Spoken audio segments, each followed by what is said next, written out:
today is, if you can afford a blunt, then you can afford a lawyer. And what I mean by that is like these young upcoming guys, they always say, man, I need help. I need help. Would you help me with this music business? And then you mention a lawyer to him. Oh, he's too expensive. And most of them don't trust lawyers anyway. And the reason why, because they don't know.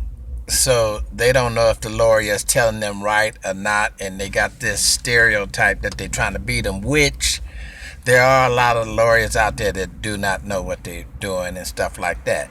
But getting back to, if you can afford a blunt, you can afford a lawyer. And the education is like blunts, guys, they spend 10 and $15, sometimes 20, maybe 20, 25 a week on some weed, blunts, whatever you want to call it. And they got a posse, so two or three of them put together, two or three of them save their money at $25 a piece and get up $100, and then call a lawyer, write down 10 questions that they want, take a tape recorder, and book a lawyer, and just ask him to explain these 10 questions.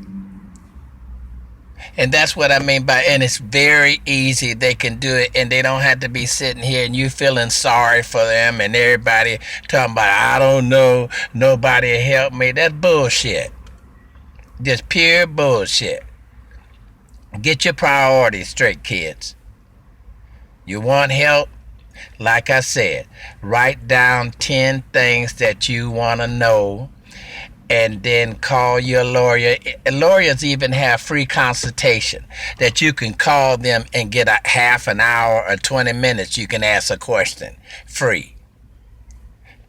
Use your pencil. Pick up your pen. Stop acting stupid.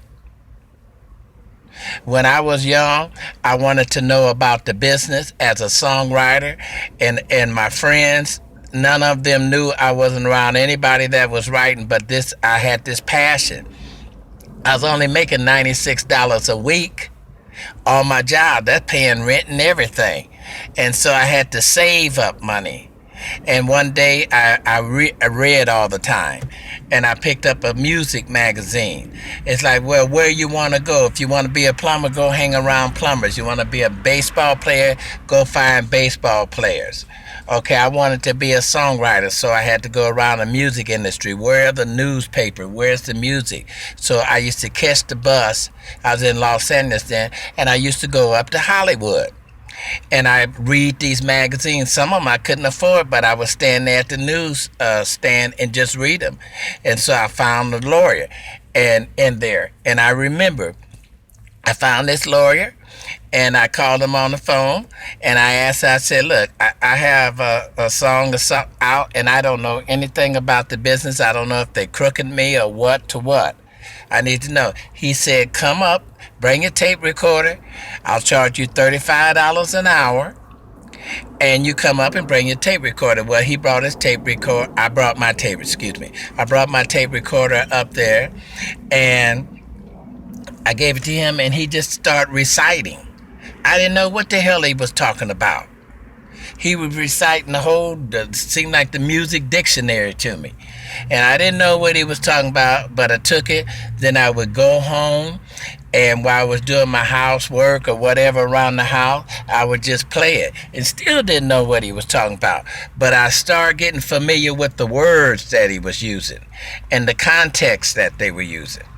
And I kept doing my writing, and because I was familiar, I end up getting the offer.